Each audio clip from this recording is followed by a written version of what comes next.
A paz do Senhor, meus irmãos, a leitura diária de sexta-feira, 5 de abril de 2024, tem como título: A nova vida com Cristo é uma ação poderosa do Espírito. Hoje temos dois textos bíblicos.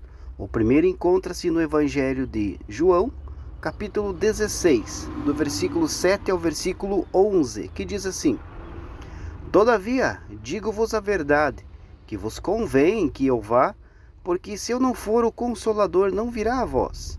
Mas quando eu for, vô-lo enviarei.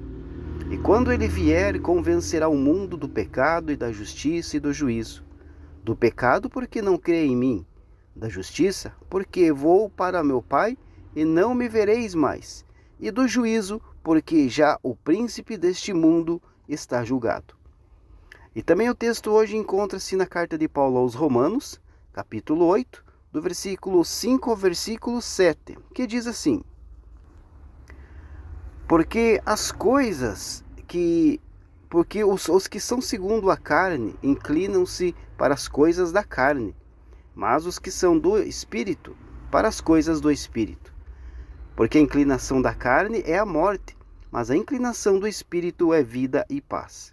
Portanto, a inclinação da carne é inimizade contra Deus, pois não é sujeita à lei de Deus, nem, em verdade, o pode ser. Queridos, o Espírito Santo nos revela a graça da salvação. Sempre que o Espírito Santo se revela, a experiência da conversão da pessoa a Jesus Cristo se manifesta. O Espírito Santo nos dá o convencimento de que dentro do ser humano existem tendências ao pecado, mas mostra e, ao mesmo tempo, permite que percebamos o dano no ato de pecado que ofende a Deus. O Espírito Santo sabe que Deus é santo. Quando ele liberta e santifica o coração do convertido, surge a aversão de magoar a Deus pelo pecado. A Bíblia diz que somente aqueles que ouvem e creem no Evangelho de Jesus Cristo é que são selados com o Espírito Santo.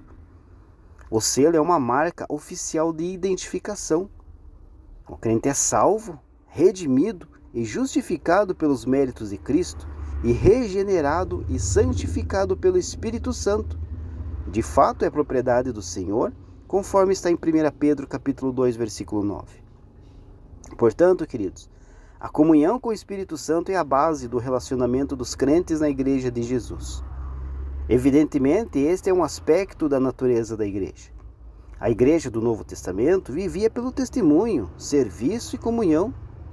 Estas três coisas são essenciais para a Igreja ser perseverante. A Igreja deve pregar e ensinar, e deve servir segundo o exemplo de Cristo. Comunhão com o Espírito Santo e comunhão entre os irmãos, ambas são essenciais para a proclamação do Evangelho. Comunhão é a permanência da Igreja na videira, para que possa produzir muito fruto. É o corpo se tornando bem ajustado e consolidado, identificando-se a si mesmo em amor, para que os dons individuais do Espírito Santo possam se manifestar no mundo. Deus abençoe a sua vida e uma ótima sexta-feira a todos.